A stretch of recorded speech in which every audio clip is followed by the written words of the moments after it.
Well, good evening, everyone. I'd like to call to order this August 15th Special District Number 3 meeting of the Pierce County Council. The time is 6:31 p.m. Madam Clerk, will you please call the roll? Councilmember Campbell, am I on? Councilmember Campbell? Here. Thank you. Councilmember Krueger? Here. Councilmember Denson? Here. Councilmember Herrera? Here. Councilmember Hitchin? Here. Councilmember Morrell? Here. Councilmember Mello? Here. There's 7 members present, Mr. Chair. We have all 7 members present and a quorum. We are here in the beautiful Camp Arnold. For those that might be watching on Pierce County television, we are at our in-district number 3 meeting here in just outside of Eatonville at Camp Arnold. And we are at section 3 of our agenda, which is the Pledge of Allegiance to the flag and our land acknowledgement. We'll be doing a moment of silence at the conclusion of the Pledge of Allegiance, and our moment of silence this evening is dedicated to the tragedy in Maui in the state of Hawaii, where at this time there are at least 99 lives that have been lost and at least 1,000 other individuals who remain unaccounted for. There are at least 2,200 structures that have been destroyed or badly damaged, and our hearts go out to the people of Hawaii and especially the people in Lahaina, Maui. So please join us in listening to the land acknowledgement and the Pledge of Allegiance to the flag.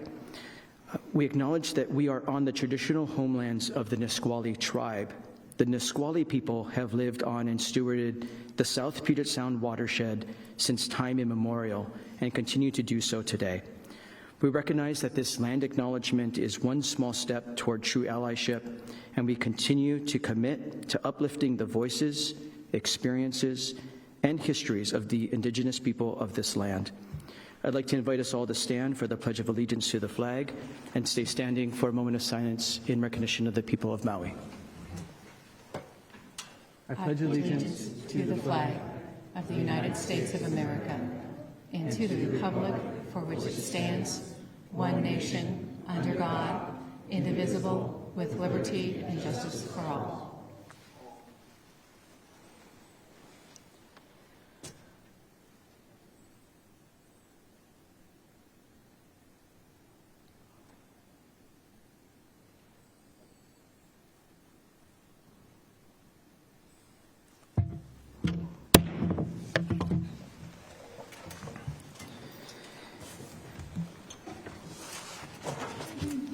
Thank you, everyone, for pausing. I know everyone who's been watching the news has been watching the really serious damage of life and property and people's livelihoods and families in Maui. So thank you for that pause. And I do encourage everyone to think about ways that they can help. There are lots of different ways to help the people of Maui, and they really need our attention and support at this time. At this time, I'd like to pass the gavel to Councilmember Krueger, who will be chairing this special District Number 3 council meeting. We have a tradition as we move about the community in all 7 council districts throughout the county that the council district member whose district we're in not only puts together the entire agenda for us, and we have a very interesting agenda this evening to learn together and hear about from the people in District 3, but that council member also leads and chairs the meeting. So Councilmember Krueger, the gavel is yours. Thank you, Councilmember Mello. I get to be chair. Welcome, everybody. I am very excited to have this pleasure and this honor for y'all to be here at Camp Arnold. It is a place that is just a treasure that is hidden, and I believe my next role here is for introductions. Am I looking at doing that here now, or are you going into the... You can do introductions. Okay, thank you. I will take this moment where we can hear from each of the members and they can tell a little bit about themselves. If we start down here with Councilmember Denson. Thank you, Chair Krueger. My name is Robin Denson, and I am the county council person for District 7, which is North Tacoma, part of West Tacoma, and then everything west of the Narrows Bridge, so Gig Harbor, Fox Island, Key Peninsula. So it's nice to be out here. It's a gorgeous area. I love to hike and backpack, so I'm out here a lot and really appreciate the beauty and natural resources you all have here. Hello, everybody. I'm Paul Herrera. I represent District 2, which has Milton, Edgewood, Puyallup, Sumner, and South Hill. And I also spent a lot of time out here.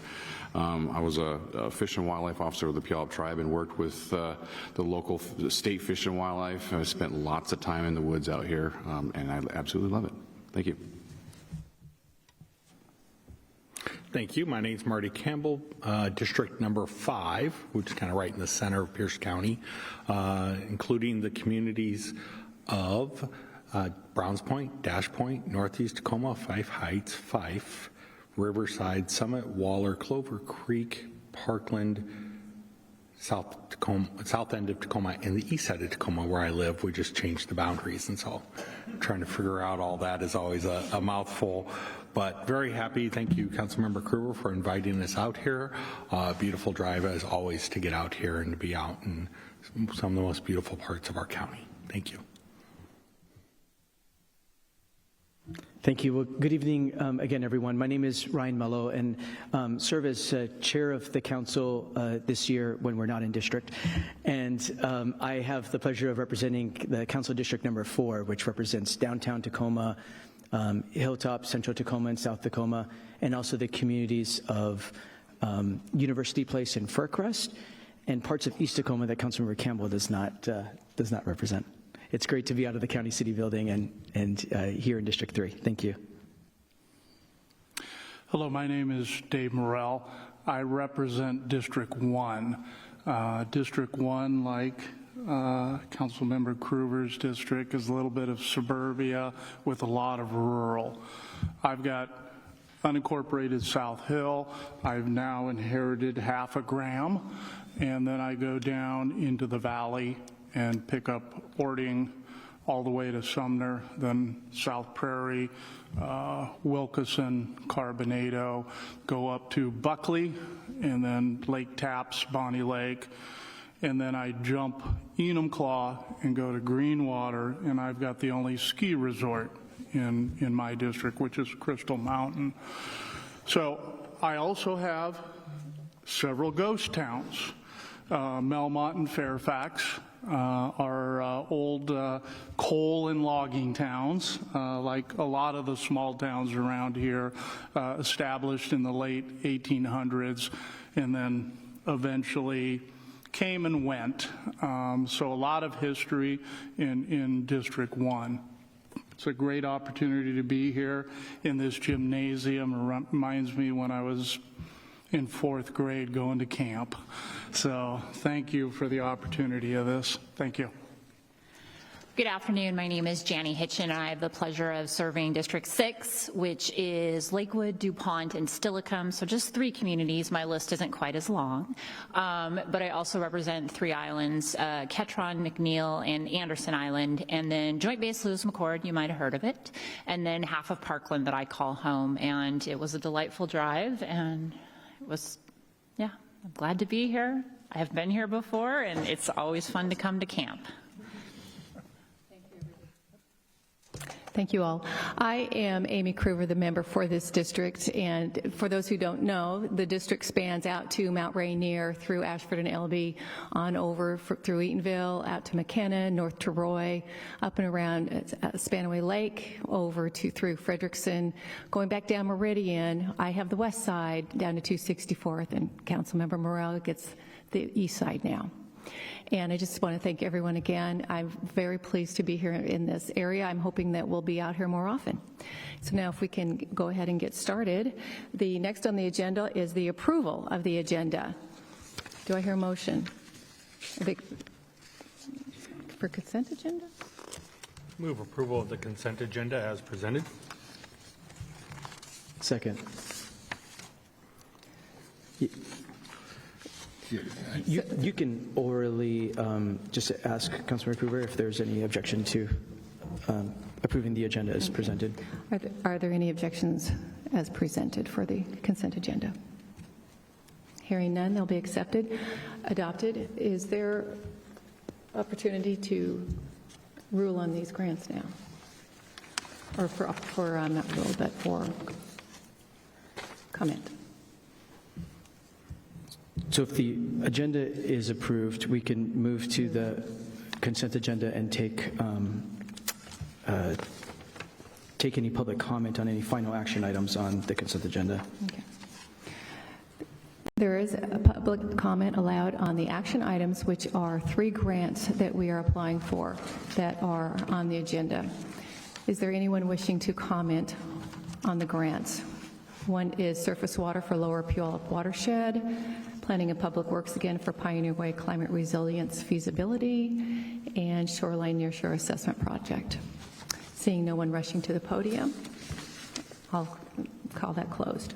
Next on the agenda, we have So now, Councilmember Krueger, you can interrupt. take a motion to adopt the consent agenda and then a roll call vote for the consent agenda. Have a motion to accept the agenda as approved. I move to adopt the consent agenda. Second. It's been moved and seconded to adopt the consent agenda. May I have a roll call? Yes. Councilmember Krueger.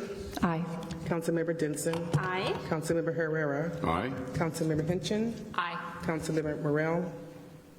Aye. Councilmember Campbell. Aye. Councilmember Mello. Aye. The result of the roll call vote is 7 ayes and 0 nays.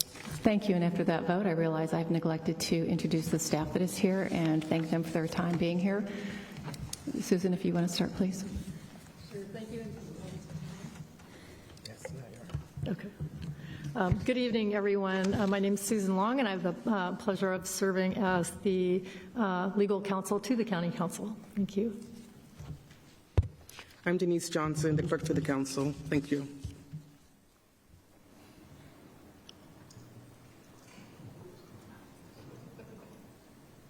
Red light, yes. Good evening, everyone. My name is Julie Murray, and I am the Chief of Staff to the Pierce County Council. I'm happy to be here tonight.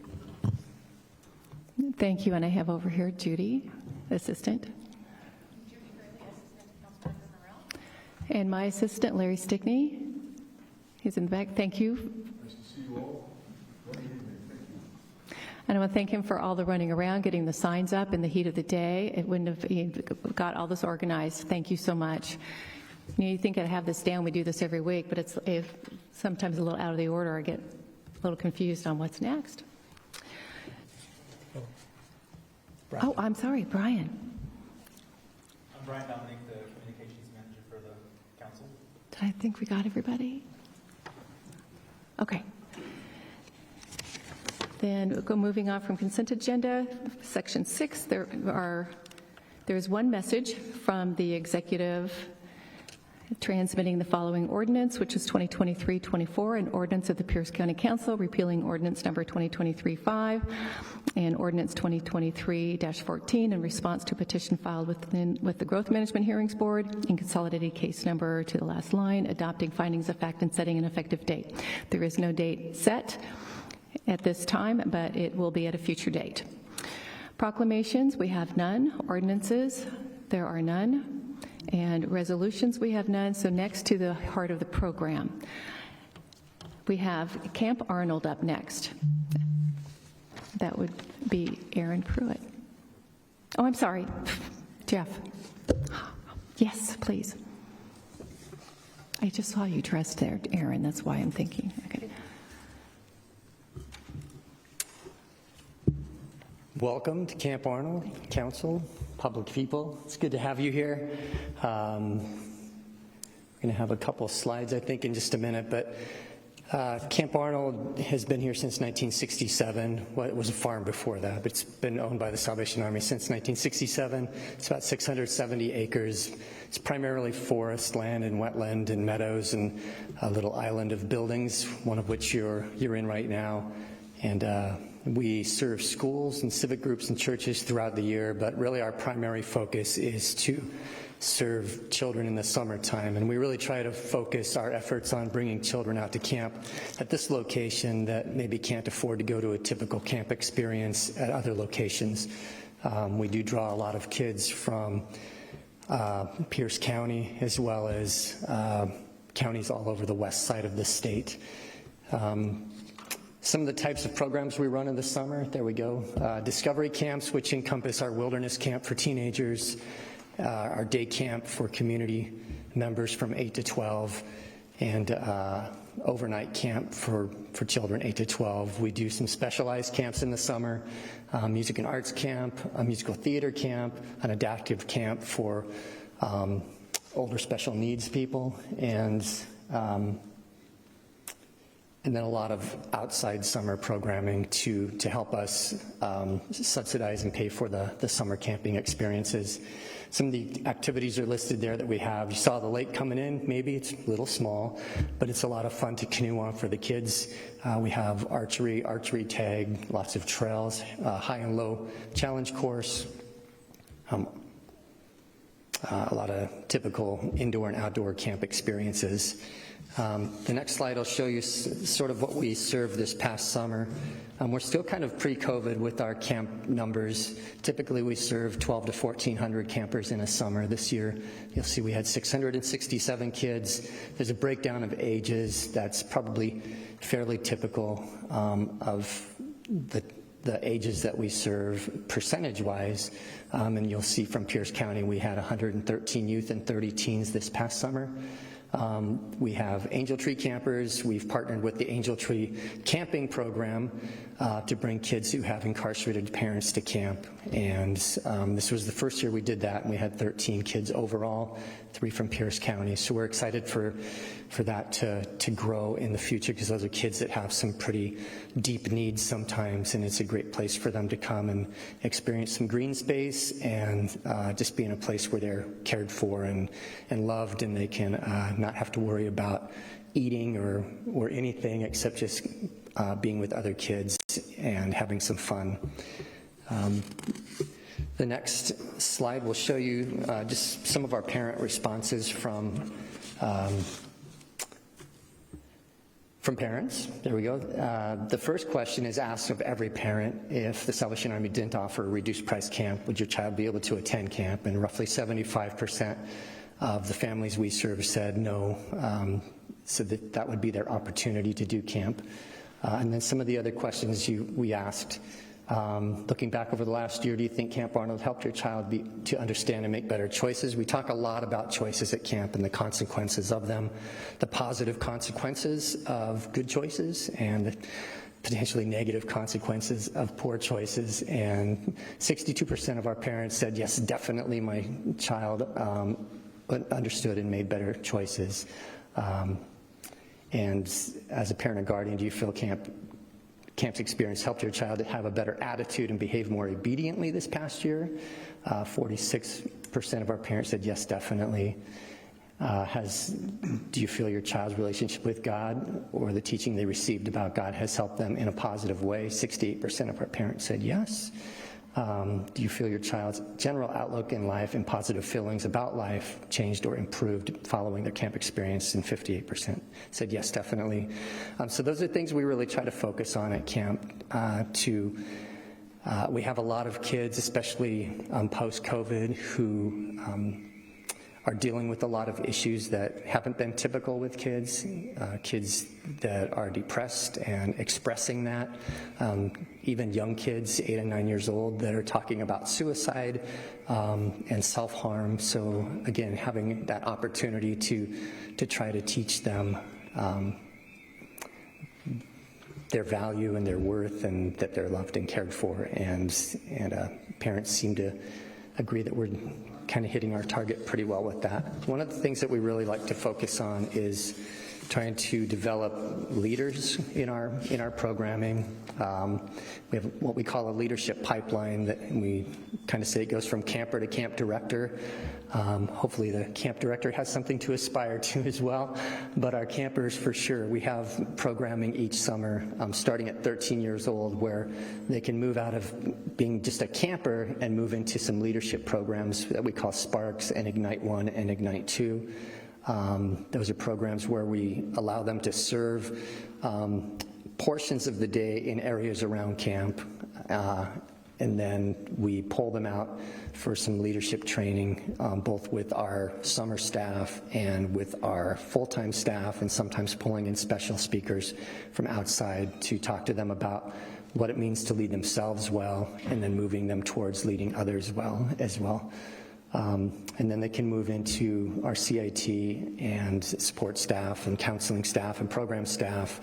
And then we have an internship program at camp as well where they can come and be here for a year and kind of take that gap year and maybe decide what they want to do permanently with their life. And maybe that's finding a camp to serve at someplace else or here. So moving on to the next slide, there's just a picture of a girl having some fun on our giant swing. I thought I'd tell you a couple just short stories about some campers this summer that had a good experience.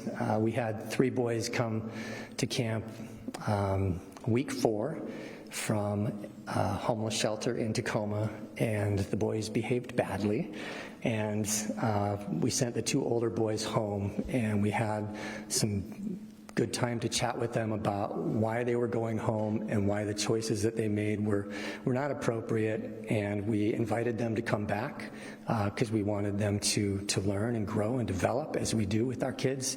And they did come back the next week, and both boys did very well. And that felt really good to have them come back and be successful. Felt good for them, felt good for us, felt great for their mom. And their younger brother, who didn't have to go home the first time, came back just this past week and had a great experience. And we actually had a camper that was really troubled, and their parent had left the area, and we couldn't send the camper home. So we had a lot of staff trying to manage this one camper that had some pretty substantial behavioral problems. And this younger brother just connected with that kid somehow, and he would help us out when he saw the young man spiraling and unable to control his behavior. He would come over and just walk up to the kid and say, "Hey, come over here with me," and he'd redirect him. And so it was awesome just to see these 3 kids from this family that are going through a really hard time in their family life right now come to camp and be successful. And we have 2 of those kids that want to be involved in our leadership program next year. So again, that leadership pipeline, we see kids kind of coming out of that mainstream and being kind of pointed towards some better decisions and hopefully recognizing just a better hope for the future for themselves and for the way that they can serve the community. So, and then just another quick one, we had a camper this year decide to be, well, not a camper, a staff member decided to be an intern for this next year. And the success for us there is that they came here as a camper at 7 years old, and now 11 years later, they've kind of gone through that whole leadership pipeline and experienced camp, and they're going to be with us now for this next year until June, and probably serve next summer as well, and continue to develop into whatever awesome person they want to become. So I have a ton of stories about camp. If you ever want to come visit, take a tour and learn more, I would be happy to accommodate that. And thank you very much for this opportunity to tell you a little bit about who we are.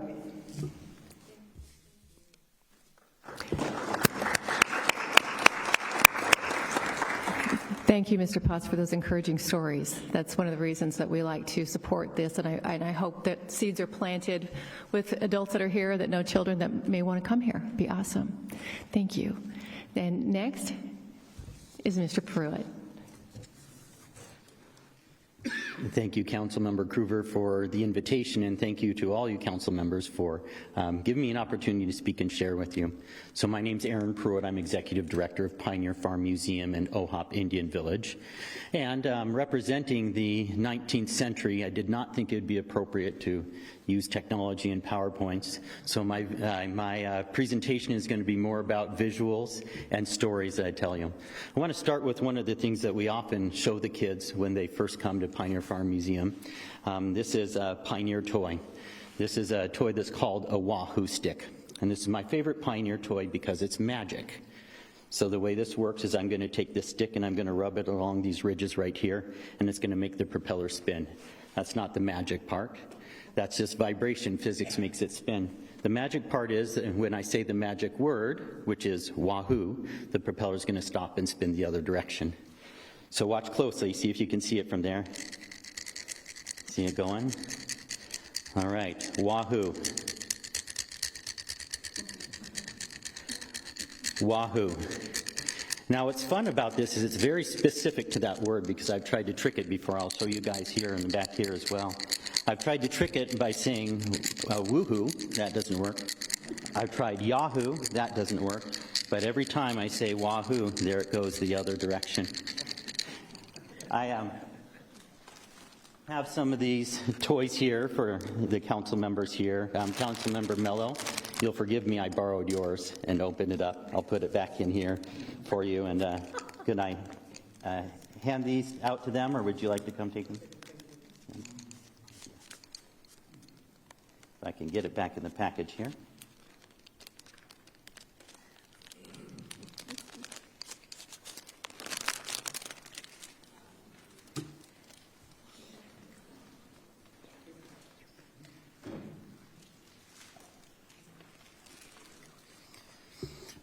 So the story of Pioneer Farm Museum in Ohop Indian Village begins with my grandmother, who was an educator. She was relatively innovative for her time. She utilized hands-on learning techniques with the understanding that children learn best when they're actively involved in the activities. So she wanted to develop something that was really allowed the children to use all of their senses as a means of learning about, in this case, originally pioneer life. So she decided that she wanted to start a museum that was not your typical museum, something that belongs behind ropes and glass. She wanted something that allowed people the opportunity to learn what pioneer life was like by being immersed in it, involved in it. So really what the Pioneer Farm Museum is, we're a 501c nonprofit. We have 2 signature tours on site. So the Pioneer Farm tour, which was our original tour in 1975, allows children and families to go visit some of our historical cabins where we tell the stories of the families that built those cabins and look at the artifacts inside. But a majority of the tour they spend in our activity cabin and our barn and our blacksmith shop and wood shop areas where they get to do the activities that pioneer children would have done. So that means a lot of chores. They get to try turning cream into butter and grinding wheat into flour. They get to try carding wool and washing clothes and the old washboard. In our barn, we teach them how to milk a cow, and they visit the animals in their barns. They actually get to use the blacksmith shop, heat up a horseshoe and pound it on the anvil, and use wood shop tools as well. A very exciting, transformative experience. Now, in the late 1980s, my grandmother realized that there was a lot more to the story and partnered with the Nisqually tribe to help design what is now our Ohop Indian Village, home of the Native American Seasons Tour. So in 1989, we opened up that tour, which is an area where we have a forested trail that you follow. We have 3 different areas where we have replicas of the seasonal homes of the Coast Salish tribes of the Northwest. In each area, the children learn what life was like for Native Americans in that time, and then do the activities that Native children would have done as well. So we have this dichotomy of 2 different cultures that overlapped in time, and we get to learn a little bit about what life was like. So it's sometimes hard to explain what the magic of Pioneer Farm Museum and Ohop Indian Village is without people going and experiencing it. But I can't tell you how many people come and say, I remember coming here as a child. It was my favorite field trip when I was a kid. This is the one place that I remember going. The letters that we get from children that say, this is the thing that I really attached to in life. I really appreciate it. We have people coming back as adults saying, I came as a kid and brought my kid, and even grandparents saying, I came as a kid and brought my kids, and now I'm bringing my grandchildren back. So there's a lot of that family legacy, which I really identify with because of my connection to the place and my own family legacy. So my story is that I came to be a part of Pioneer Farm Museum in Ohop Indian Village as what I've intended to be the second half of my life career. So for 20 years, I worked in higher education in Oregon, and came up to take over for my aunt who was retiring. And we had a grand plan in place. She was going to, we were going to come up, and I was going to start in the springtime when our school field trip season began. Now understand that school field trips is our bread and butter. That's really where we get most of our traffic. We have lots of great programs for our public as well, but we have well over 100 school groups that will come out over the course of a year. So I was going to come up and be there in March when the school field trip season began, and have some transition time with my aunt, and she was going to retire in July. Unfortunately, we picked 2020 as the year for her to retire and for me to take over. So I came in March of 2020, and we began setting up for our new season. And 2 days before we were ready to open is when all the COVID shutdowns began. So when my old friends and colleagues from Eugene, Oregon contacted me and asked me how things were going with the new job, I had to tell them, well, I started as director in March of 2020. The first thing I had to do was lay everybody off, including myself. Of course, as we know, we started moving our way through COVID. Opportunities like the Paycheck Protection Program came and relief for shuttered venues. And we were able to continue to not just subsist, but take advantage of some opportunities of downtime to do some much needed maintenance around the farm and around the area. So we are still doing programs and now open again full time with all of our programs, have school field trips coming back again. In 2022, when we first opened back up in full, we had probably about 45% of what our normal school field trip traffic would have been. This past spring, we're probably at near 70% of what our normal school field trip traffic would be. So it's ticking up and trending in the right direction. We're probably still at about 50% of what our normal public traffic would be. So we certainly have some room to grow just to get back to what the normal baseline would be. So one of my hopes and my encouragement would be for those of you that see opportunities and have the opportunities and think not just in terms of Pioneer Farm Museum in Ohop Indian Village, but other arts and culture organizations, nonprofits out there. Please, anytime you see opportunities, whether it be through grants or partnerships, ways to help encourage and promote business or opportunities for organizations like ours, please pass those along to the constituents that are in your area or those that may be able to take advantage of them. I know that for the time during COVID, that was our lifeline, and it's going to need to continue to be our lifeline for a little while further. This mission is very dear to me, obviously, and because of the generational impact that I've seen, I think it's really important and critical we continue to offer this opportunity to our children in the area as well. One last thing I'll do besides thanking you again for your time is encourage you. First I'll ask, how many people have been out to Pioneer Farm Museum in Ohop Indian Village? Seen and experienced it before? That's great. I love it. If you have children or grandkids, you have the opportunity to come out. Yeah. You came out and enjoyed our programming. Good. Yeah. Perfect. I was young girl. Yes, when you were younger? In elementary school, probably? No. No? Probably high school? Probably high school. One of the great things about what we do and we offer, I like to say that elementary school is the sweet spot, but it works so well for families and groups of all ages, because nobody gets to experience all the hands-on stuff that we do in this day and age, and so it really is magical for kids of all ages, and so it's a great opportunity for, if you have kids or grandkids, to bring them out and enjoy. And we do have a nice opportunity coming up if you'd really like to experience what a full feel of what we do is about, and encourage you to come out in October. We're going to have 2 weekends in October. That's the 7th and 8th, and the 14th and 15th, where we do our annual Founders Day event.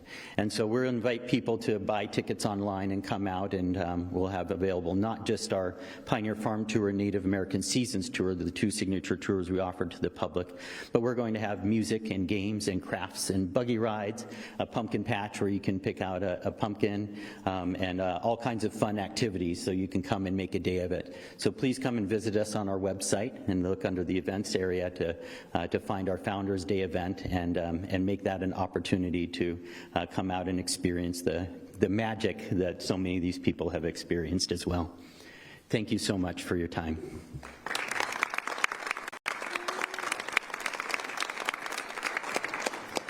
Thank you, Mr. Pruitt. Another treasure that's in this district. Next on the lineup is our Mayor, David Boblitz.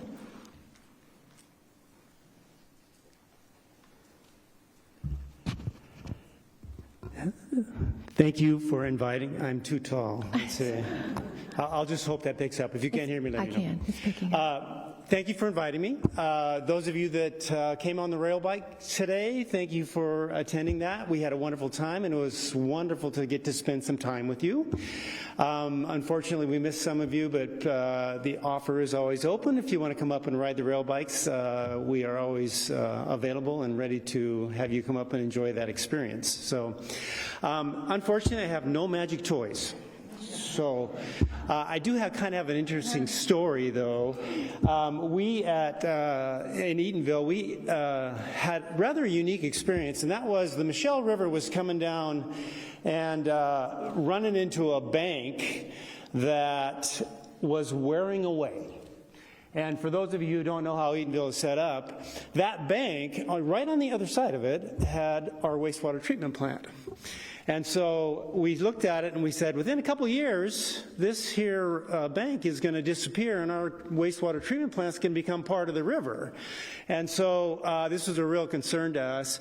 And I wanted to take the opportunity to thank you guys, because we got from the county $1 million grant to fix that riverbank armor so that our lagoon does not become part of the river. So thank you very much for that. I wanted to mention that. Also, I got an opportunity to talk to you guys the last time you were up, and I really appreciate you guys coming down and spending some time here.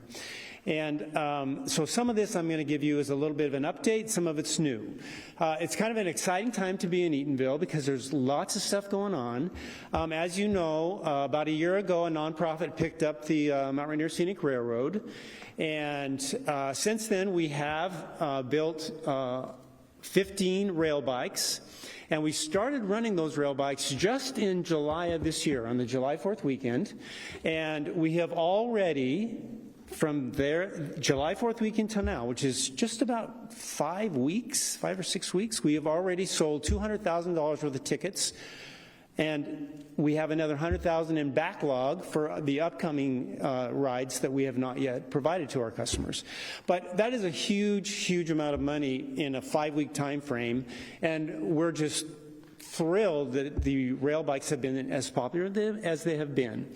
And for those of you who don't know how steam trains work, we are getting ready to start doing steam train runs in September. We're going to start doing pumpkin runs. We're going to start doing some whiskey runs and some things like that. Those trains will be running steam trains out of Elbe up into Mineral. Now, when it comes to steam trains, you don't really make money.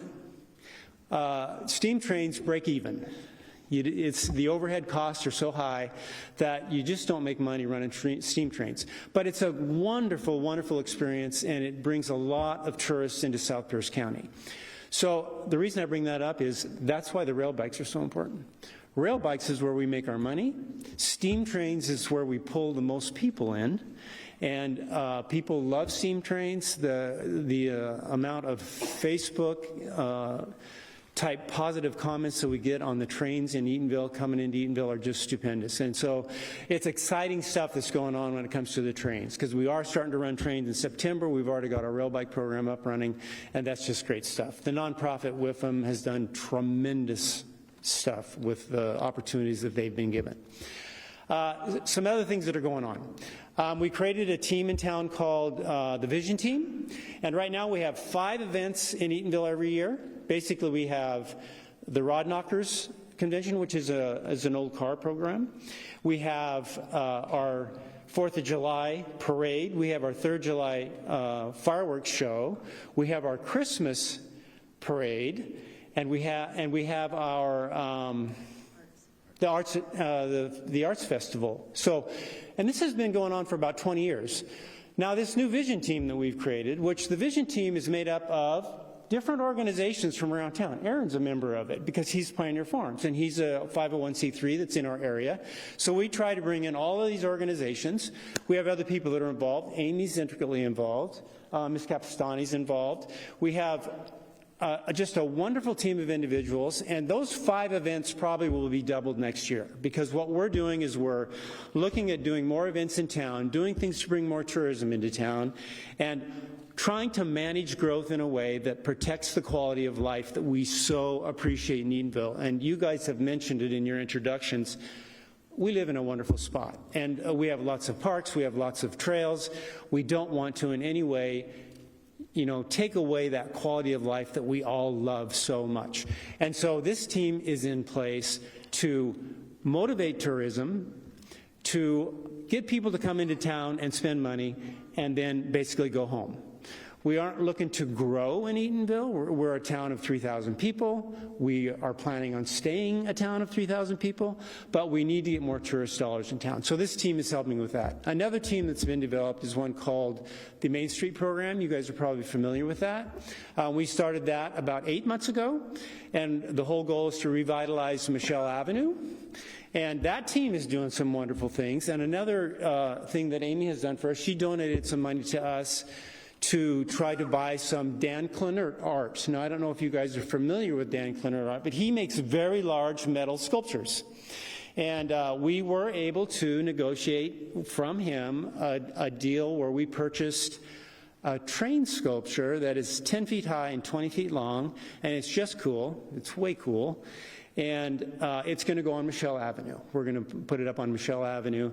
And it's one of the things that we're trying to do is get more artwork in town. One of the things the Vision Team did was they did a survey. I'm talking too much probably here, but they did a survey, and they said, what do you guys want to see in town? We sent it out to the town people, and we said, what is it you're looking for? What would you like to see? And art was the #1 thing that came back. They'd like to see more art. And so we're really pushing on getting more art into town, and this Dan Clenert sculpture, which is way cool, is the very first thing we're going to put on Michelle Avenue. But Mount Rainier Scenic Railroad also had a huge Paul Bunyan, 14 feet tall.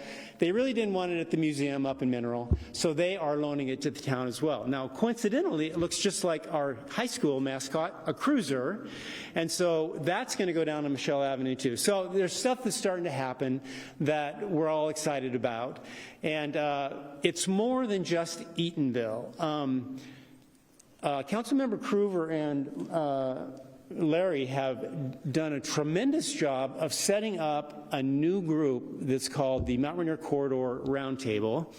And what we're doing is we're working with all of the businesses and residents that are in the Mount Rainier Corridor to try to make it so that more communication is happening about what's happening there and what we think should happen in the corridor.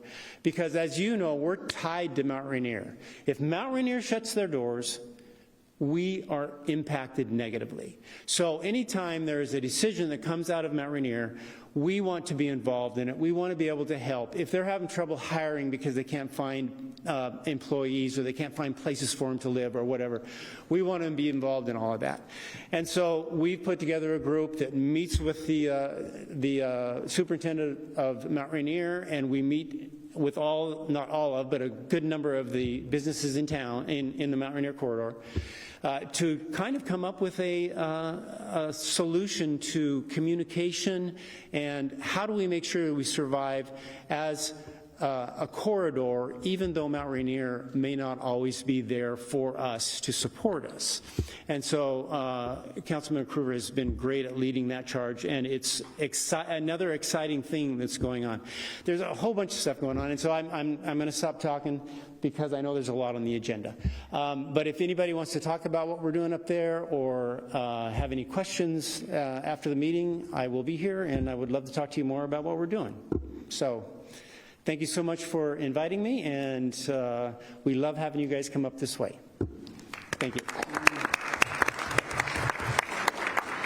Thank you, Mayor. And they're the folks who are doing a lot of the work on the different things. It's a lot of fun. Great things happening. Okay, next I have on the agenda the community forest.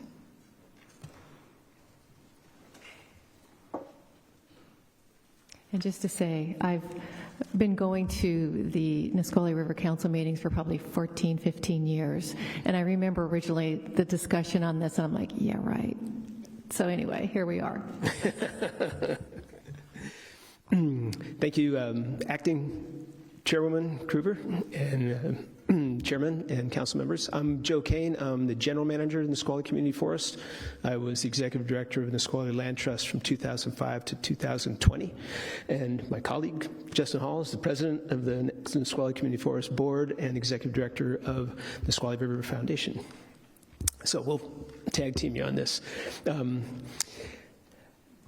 First, we'll have a little geographic locator for those of you, other than Amy, who are from outside the watershed.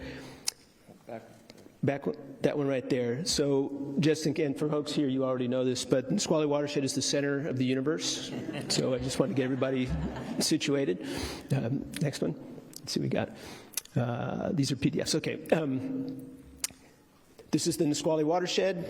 To the right, you have the headwaters, the Nisqually River, of course, coming out of Mount Rainier, comes halfway down the watershed to Alder and LeGrand dams, and then flows another 38 miles below that out to Puget Sound. That's the salmon-producing zone of the main stem. Off to the right, the big blue line is the Michelle River, comes right through the heart of Eatonville, and the box you see in the upper Michelle River is Busy Wild Creek, which is the headwaters of the Michelle River, and critical because the Busy Wild Michelle system is the pipeline for steelhead in the Nisqually. Steelhead are one of our 2 endangered salmon species hovering on the brink of extinction. Next slide. Here's a quick blow-up of the Michelle watershed, Busy Wild Creek, Michelle, flowing right to left. And you see NCF is roughly where our community forest is located. Next one. Oh, here's a magic slide. This magically was a map that somehow didn't translate to a PDF. So we'll skip that one, I guess. Here's a much better slide. So Nisqually Community Forest currently totals 5,500 acres. We were the second community forest created in the Pacific Northwest. We are now the largest community forest in the Pacific Northwest of about 20 different projects going on. This is the headwaters. Anybody who's been out on the cross-country ski trail, Copper Creek Trail, you'll recognize this view. We're looking downstream. Almost everything you can see in the foreground is the community forest. Next slide. What is a community forest? Pretty simple. A working forest owned and managed to benefit the local community. Next one. Our community forest was started. In fact, Aaron's dad gave me the first donation in 2010, a $20 bill that I still have that said first donation to Nisqually Community Forest. It started with talk around the watershed, the nature of commercial timberland ownership. The upper Michelle watershed has long been in commercial timberland production, and the nature of ownership was changing. It was globalizing, and we were noticing the effects on the ground. Most of the land in the upper watershed was no longer owned in state. It was owned by East Coast entities, and We saw disconnects in jobs, in access to forest lands, in support for our local recreation and tourism communities, and we started a conversation. Informal at first, and then Mount Rainier and the National Park Service stepped in, gave us a planning grant, and for 2 years chaired a community-wide conversation around the watershed of what would it look like to relocalize forest ownership, not across the whole upper watershed, but at real level. These were the members of the original advisory committee. 26 members included representatives of the timber industry, local governments, private citizens, private businesses. In 2013, we issued our first summary report recommending formation of a Nisqually Community Forest as a 501c3. Next one, please. This was the total vision that was captured. What would Nisqually Community Forest be? It would be locally owned. It would be economically self-sustaining. We didn't want to create an entity that had to go out looking for donations from the donor community because, as you know, our watershed is economically challenged. We have lots of worthy nonprofits. We didn't want to be a competing nonprofit. We wanted to be at scale, 10,000 to 20,000 acres, and we wanted to provide a suite of local benefits. Instead of seeking profit or defining profit as return to shareholders, which was the operating mechanism, which is fine in its place, but that's not what we wanted to do. We wanted to measure profit a different way. How many jobs can we create? How much recreation can we provide? How much education can we provide from kindergarten right through university students? How much wildlife habitat can we protect? What can we do for our air and water? How do we protect our scenic vistas and support our local tourism industry, which, as you know, is the main economic driver in the upper watershed? Next. So we incorporated, this was our first board meeting held at Busy Wild Creek in 2014, and we wound up incorporating at the recommendation of the advisory committee actually as a wholly owned subsidiary of Nisqually Land Trust. The Nisqually Community Forest has its own 501c3 status, but it's considered a Type 1 supporting organization. That's kind of technical, but what it means is that we can engage in revenue production as our primary means of support. We don't have to meet a public donation standard. And so we don't have to go out looking for donations, and we can create jobs. We can harvest timber. We can sell carbon credits. We can sell commercial floral vows, things like that. So we could be both a nonprofit and benefit from nonprofit status. We could also be a business. Next. And I'll leave it there and move along to Justin. I will say that I want to thank Pierce County in particular because we've ultimately acquired over $25 million in land, and Pierce County Conservation Futures funded us through 3 different rounds, ranked our proposals number 1 in each round. So thank you very much. Sir? Everybody's clapped and I'm done. I don't have to talk, right?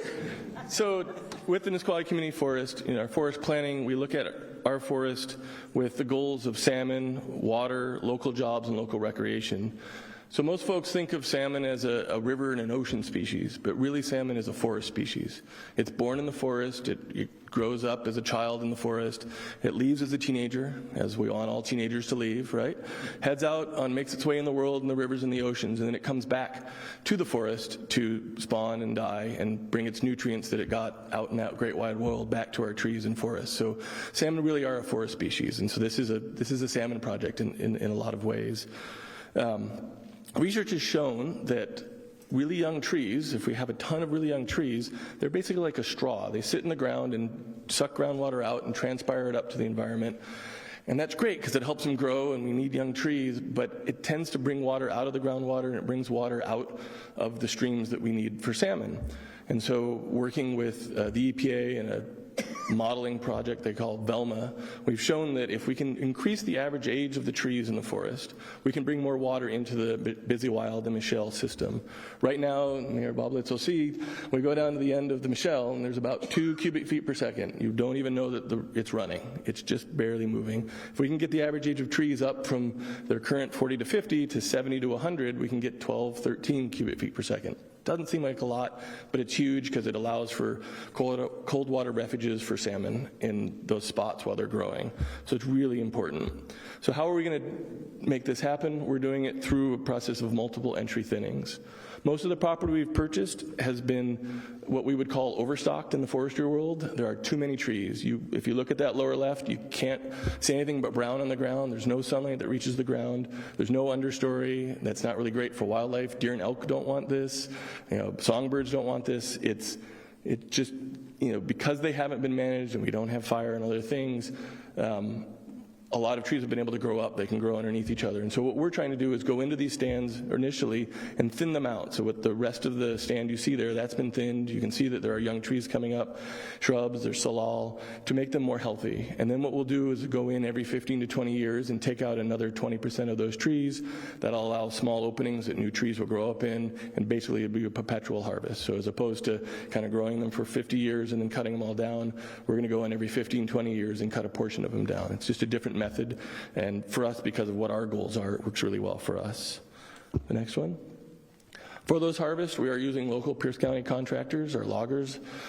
We try to get them from the watershed, but there aren't that many necessarily in the watershed, so they're often from Orting area and whatnot, Enumclaw. Our road maintenance is also local jobs, local contractors, using 2 or 3 different contractors for road maintenance. So we really are focused on this money that we generate, we plow back into the same community. Same thing with the trees that we cut. The timber goes to local mills. We send some to Frederickson and the rest to Randall and Morton. It's all local. We're trying to, again, create those local jobs. We used to send our pulp to Tacoma. Now we'll figure out where it goes. A little change there, changing everything. Next slide. And then we're really focused on recreation. We want to get folks into the forest. One of the big things as forest industry has changed is it's become more and more difficult to get in the forest. And so if you lived in Ashford, you used to be able to drive up the hill and hang out and go hunting or do whatever you wanted to do in the forest. And it's not going to be that easy. We have, it is 3 miles up and 2,500 feet or so climb to get up there, and so we're figuring out how to get people in the forest. But doing that, we participate with the Mount Tahoma Trails Association. They have a hut just off of our property, but their trails are mostly on our property. So out skiing in the winter, and it's the largest free hut-to-hut skiing system in the United States. It's a great amenity to have here. We're doing tours where we bring folks up. On October 5th, we'll have a tour to talk about some of the climate adaptation work that we're doing up there. And Northwest Natural Resource Group, a partner nonprofit, is running that, but it's free for anybody that can come. You can go to their website and register. We're working on getting hunting up there. That's a really big deal for folks to have hunting available again. And we're working with the WDFW to have their private lands hunting program so that it's not just everybody everywhere all at once, but we can manage it in a great sustainable way. And we're also working with the Mount Rainier Business Association. They're looking at trying to do some sort of mountain bike trail between our property and private timberlands and LB State Forest to try and do some big, large loop. So we're hoping that'll work. And they're just got a grant from the Lodging District. Yeah, Lodging District to study that. And so we're participating with that. One more. And then we're actively always looking for other sources of funding to help with our stewardship of the forest. And so we have a carbon project following up. The Nisqually Land Trust has property right next door to us. They did the first ever conservation carbon project a decade ago now. Almost a decade ago. And we follow that up with across our property and some of the Land Trust property doing another carbon sequestration project where we're sequestering up to 38,000 tons annually of carbon. We're getting money for that and using that money to put back into stewardship of the land. And I think that's it. One more. One point worth giving our audience in front. We also pay all of the taxes that any private timber company pays. Yes. Property taxes, excise taxes, forest taxes, logging taxes, all of them. So, because that often comes up. Yeah, as a nonprofit, we're not, we're operating as a business. And so we're doing all those things that would be required. So, any questions? Thank you. Appreciate that. It's a kind of a hidden treasure that people don't know about. And our last presentation, Mr. Ingram on PSRC. Yeah, thank you. Paul Ingram. I'm the Director of Growth Management at the Puget Sound Regional Council, and it's really my pleasure to be out here tonight and to listen to these great presentations. Like many of you, I'll come down here, enjoy the hiking trails, get to the mountain, and I've never been to this camp. hear about the Pioneer Village. I mean, just really great to learn things, as well as to some of the details of the Nisqually Forest. So my pleasure to be here on a beautiful summer evening. I want to this is a little bit different from your previous presentations. Here I want to tell you about what we're doing at the regional level, and a little bit about our organization, our plans, and some of the data and information that we manage. Many people don't know what the Puget Sound Regional Council is, so I'm glad to be here tonight and hopefully tell you a little bit more about us. So next slide. So just kind of a quick summary of our region. When I say the central Puget Sound region, it's the 4 counties of King, Pierce, Snohomish, and Kitsap County. That's about 4.4 million people across that region, 82 different cities and towns, 6,300 square miles, about 1,000 of those square miles within the urban growth area. So it's great to be out here, because I often, when I talk to people about like what is the region, I often point to it's like it's the top of Mount Rainier down to the Hood Canal. You know, it's that wide-ranging range of places, landscapes, and towns. So sometimes people think like, oh, it's just Seattle or Tacoma. It's like the metro area. It's this collection of all these amazing communities. And as an organization, we're made up of the counties, the cities, our state transportation and other transportation agencies, tribal governments. We essentially are a body, a table, similar to your meeting tonight, where those different entities, the cities and the counties, get together and they talk about these issues. We heard the mayor talk about, you know, trying to maintain or manage the growth coming to our communities while maintaining this healthy, wonderful environment and our economy. And it's really about how do communities come together and talk about these shared interests that we have, whether it's in Edenville or in Poulsbo or Darrington or downtown Seattle. Currently, our president is Mayor Becky Erickson of the city of Poulsbo. Our vice president, and typically, then the vice president becomes the president 2 years later, but that's Executive Dave Summers from Snohomish County. Executive Bruce Dammeier was our president a few years ago, so we tend to rotate through the region in these positions. We do a combination of collecting and analyzing data. We do planning and try to set the planning stage for the local planning work that occurs. And we are also the agency that processes federal funding coming through. And I just want to mention briefly, federal funding programs vary kind of from time to time in different administrations. Right now, one of the programs is about transportation safety. So we're really pleased to have Pierce County as one of the partners working on a regional transportation safety plan and addressing specific transportation safety issues in Pierce County in round 1, and that the city of Edenville is a partner for round 2. So we're pleased to have both, you know, from a small town to a big county, be part of this working on transportation safety. As I said, 4.4 million people, so actually I love being out here tonight, because one of the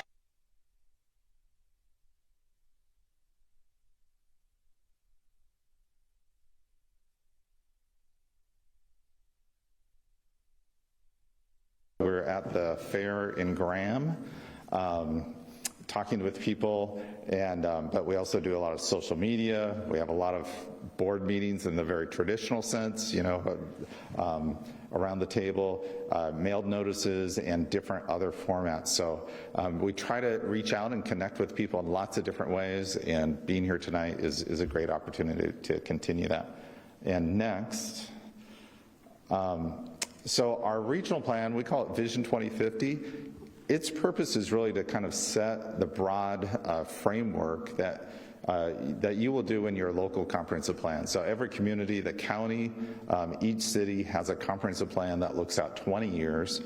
We looked out just beyond that to the year 2050 and tried to piece together that vision for what the region should be like, of being a healthy environment, thriving communities, strong economy, and addressing different aspects from jobs and housing and climate, pulled it together into what we call Vision 2050, and hope that that really kind of sets that framework so that as each community is going through their local planning process, they have this to kind of coordinate amongst all the different communities. Next. The region's growing a lot. I'm sure many of you noticed if you drive up and down Meridian or really any other major road in the region, you experience the traffic or you see the housing developments. We expect to grow about 1.4 million people by the year 2050. So just visually thinking of that, that's about 2 Seattles being added into the region in the next 27 years. So a lot of growth. It's really challenging, a lot of demands from infrastructure to housing and so on. I suppose somewhat reassuring is if you look at the graph, the angle of that graph is pretty consistent going back to the 1970s. So the type of change that's predicted to occur is kind of more of what we've been dealing with for decades. You know, during recessions and different economic periods, sometimes it slows or speeds up. But generally, we expect that type of growth that we've been experiencing is going to continue for the next 25, 30 years. We have a goal and expectation that most of that growth is going to occur in our larger cities. So whether it's Seattle and Tacoma or Kent and Bellevue, that in our areas where we have regional centers and those larger cities that already have the infrastructure, whether it's the water systems or the transit systems and some of the transit systems that we're still building out today. And that 65% of the region's population growth, 75% of the employment will be connected to these regional centers, to the light rail system, to the different bus and transit systems, so that we'll have the growth in the places where it's best served, where we're providing that infrastructure and investment. And that will have less growth in some of the outlying areas. That doesn't mean that smaller communities or outlying communities won't grow. They will. They'll still have growth, but just to have it be proportional to the size and nature and character of each community. Some of the things that are a little bit new and different, we've had a regional plan for several decades. Obviously, extending out to the year 2050 was a little bit different. More growth near transit as we've been building that light rail system, and also Pierce Transit is working on a BRT system, a bus rapid transit system. There's also been expansions of passenger ferry systems, so a range of different types of transit investments as well as some of the freeway investments. Having that growth near the infrastructure. Always looking at trying to make funding more sustainable and predictable, that having government kind of gain and then lose revenue at different times makes things less predictable. Vision 2050 made a concrete effort to better recognize both Native tribes and the military bases. Under the State's Growth Management Act, neither of those entities have to do the same type of planning that cities and counties have to do, but obviously they're really critical and crucial components to our overall community. So it was important that those were better recognized and accounted for in our planning for growth. There's a new chapter on climate change, and it also directs regional work on housing and equity. As I said, we do a lot of data and research, so in addition to working on that planning document, we do a number of research and data analysis, things about annexation, equity, health, housing, and so on. We do a lot of transportation modeling where we try to plug all that growth into a big model to see what are its impacts on different, the freeway system or on local roads, so that we can look at the trade-off and choices of making either different investments or different changes to growth patterns. And move up, I put in just a couple data slides here that I thought would be interesting. Historically, transportation safety has really been improving, meaning on a downward trend for a number of decades. As cars have improved, we've had airbags, there's been improvements to road design and engineering. We've seen a lot of benefits to transportation safety, but unfortunately in the last few years, we've seen this increase in traffic deaths and significant injuries. So that's why I mentioned that federal transportation safety grants that we're working with partners on, and hoping that there can really be a strong approach to looking at different solutions, everything from human behavior, pedestrian activity, driver behavior, engineering, et cetera, to be able to address this increase in transportation, traffic deaths and injuries. People are always interested in the growth, so I said we're anticipating that growth out to about 5.8 million. Yes, the pandemic had an impact to some extent. It slowed some growth in some places, but really we're still on that track for continuing to grow. You can see the purplish line, the darker line, is what we've recorded. The greenish line, you can't really see the colors very well. The lighter color is the forecasted growth in vision, and you can see they're still pretty lined up. Some people have thought that maybe there would be kind of a decrease in growth. We haven't seen that much of it. Maybe a little bit of a dip from what we had in where growth was the strongest, but still pretty strong growth throughout the region. And then one that people are also really interested in, and that's about housing production. So we're producing a lot of housing, which is great. We've had a housing shortage over the last decade. That's is partly attributed to why housing prices have grown so much. There are also a lot of other factors. But really, it's not so much that we haven't been producing the last few years, but we can trace a lot of this back to that dip in the last recession. That the last recession really hurt the housing production industry. Housing production went very low for a couple of years. And then as we ramped back up, we got back up to normal levels, but we never really built the housing to fill that gap that we had from that last recession. So hopefully, as we now have higher housing production, that will start to fill that gap. It'll address the supply issue. That doesn't fully make housing affordable, but it helps reduce some of the pressure on price that we're seeing.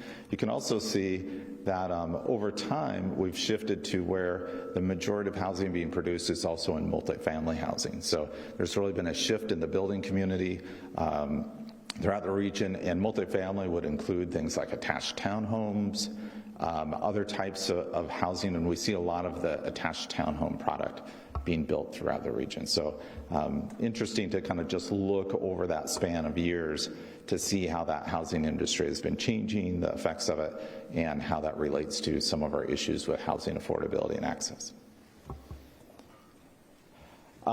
So as I mentioned, all the cities, towns, the county are all working on their local plan updates. So we're trying to work both on having our Vision 2050 and the data and analysis that we do, and have that in a way that can support those local efforts.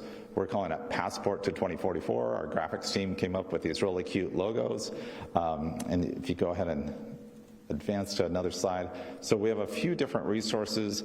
This is, you don't really have to pay too much attention to it. It's just saying that, like, this is the time when local plans happen.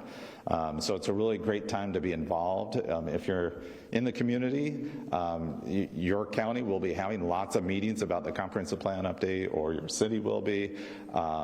So this is a time to really be invested. Local comprehensive plans are updated about every 10 years. So I try to tell people this is like your once-in-a-decade chance, not that there can't be amendments or adjustments in the future, but like this is kind of your once-in-a-decade chance to like get in there and really shape that vision for your community or your county.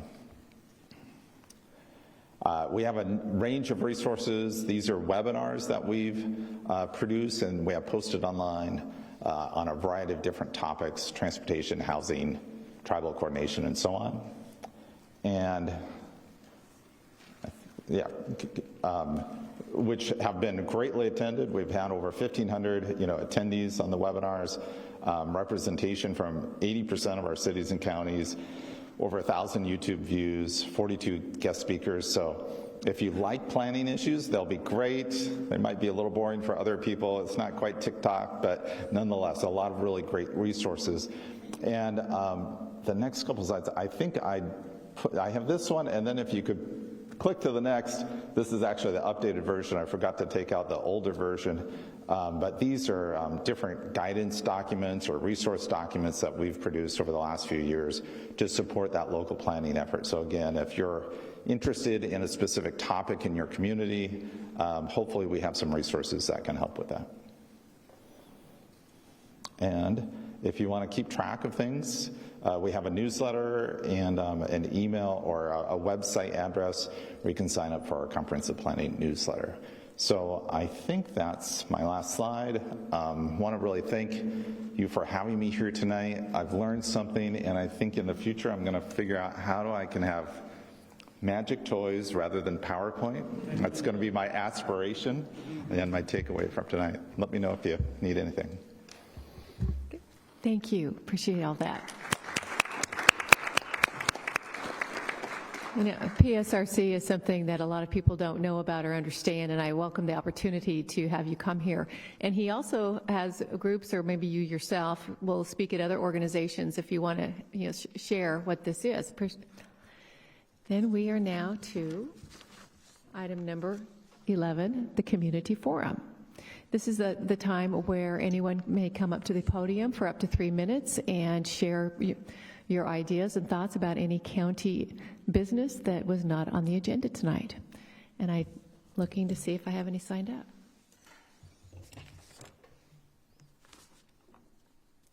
No one has signed up to speak. Is there anyone? Oh, please. Is there? I don't have any prepared remarks. My name is Susan Gordon. I live in the Eatonville School District. I'd just like to encourage the council to continue to address the problem of homeless throughout our county. It's really important.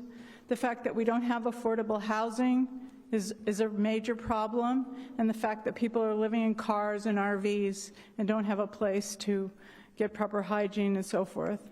I mean, I see it every day when I'm driving in and out of town, but it's also a problem in the Eatonville area. I am a volunteer at the Family Agency, and there are people who are homeless in our area as well. Now, I know you're planning a project down in Spanaway. I looked at the plans a few months ago when they were posted on the website, and it looks to me like you've tried to accommodate the environment down there with the Gary Oaks and the wetlands and so forth. I like that idea. It's not going to happen quickly enough as far as I'm concerned. So I think you need to continue to find more housing for homeless people and serve them with the supports that they need. One concern that I do have about the property on Spanaway Loop Road is I'm wondering if you're making arrangements with Pierce Transit to send the number 1 bus line through that area to pick those people up and drop them off, or if you're planning some kind of a shuttle over to Pacific Avenue, because it is a bit of a hike from that location over to Pacific Avenue where the bus runs, and they need some transportation if they're going to be living there. So thank you very much for hearing me out. I know I'm not the only one out here who's concerned about the homeless, and I hope that you are aware of that fact. Thank you. Thank you for your comments. I am aware that the organizers of that village are knowledgeable of the need for transportation, and I can't help but believe that they are working on some sort of system for them. I have Lynn Borcherding.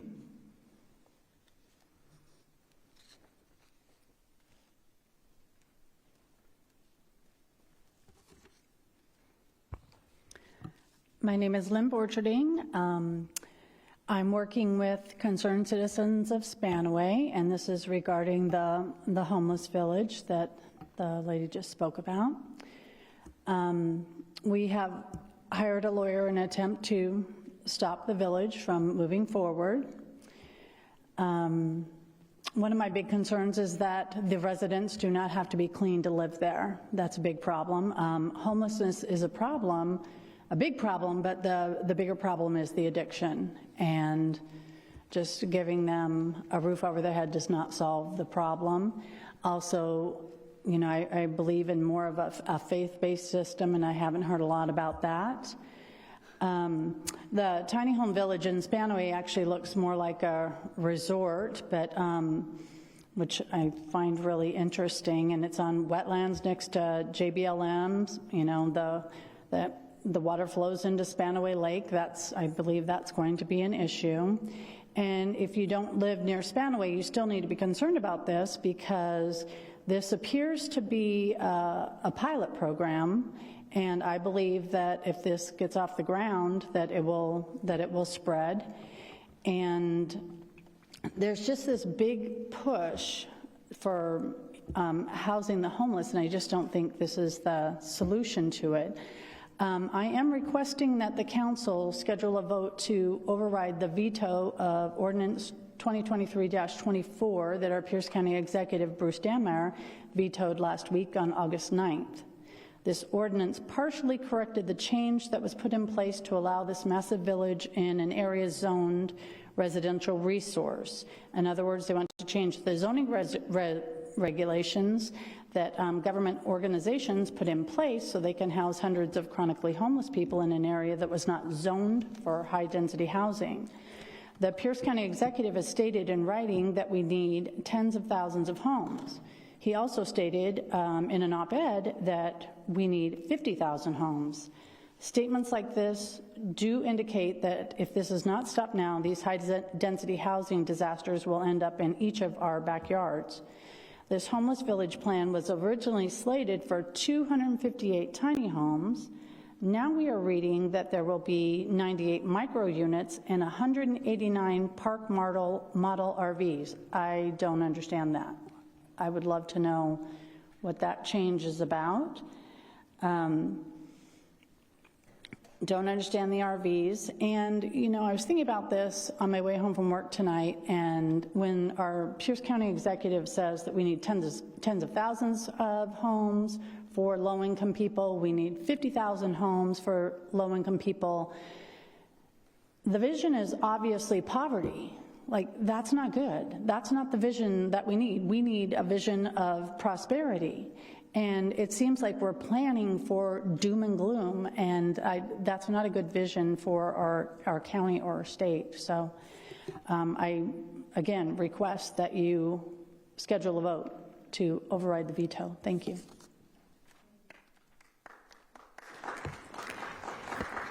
Thank you, Mrs. Borcherding. It will be scheduled later for the meeting for that ordinance. Yes, please come forward and state your name for the record. Zena Dunning, and I guess I must have filled the format wrong, so sorry. I, too, am working with Lynn, and I am opposed to the micro-village, but I won't go into the details about that. I am concerned about the repeal notice, and you said you were having a meeting on that Bruce Danmar stated that we're in need of, we're expecting tens of thousands of low to ultra low income that are going to be concentrated in the Spanaway, Parkland, Midland area, because that's where that ordinance is targeted. And, you know, we had wonderful people here showing these wonderful things and talking about their community. Well, I'm not so sure that that's the vision I have for my community. And in Bruce Danmar's letter, he mentioned that this is part of Vision 2050. Vision 2050 is to have tens of thousands of low-income, ultra-low-income people living right in my neighborhood. Why are we not looking at making them prosperous? So I encourage you to push back on Bruce, and that's all I have to say to you guys. But to all you people out here, it's time to start getting involved with your government, because they are not. You have to put your remarks to the chair, please. Pardon? Your remarks sorry. Go to the chair. You people out here, you need to start getting involved. You need to start watching what these people up here are doing, because they may not be doing what you think they're doing. Thank you. That's all I have to say. Thank you for your comments. Is there anyone else here wishing to share comments? Oh, goodness. Thought we'd have a lot more. Well, pardon? That is, yeah, there are still a lot of signs up on the airport, and that is not an option in this day. So if you see neighbors who have their signs still up, they can be put down. And, well, we have finished with the community forum, and before I adjourn, I want to say thank you, everyone. I want to recognize Chief Todd Wernat has come and visited us as well tonight. And do I really have to adjourn now? And thank you all for coming out, and we're adjourned.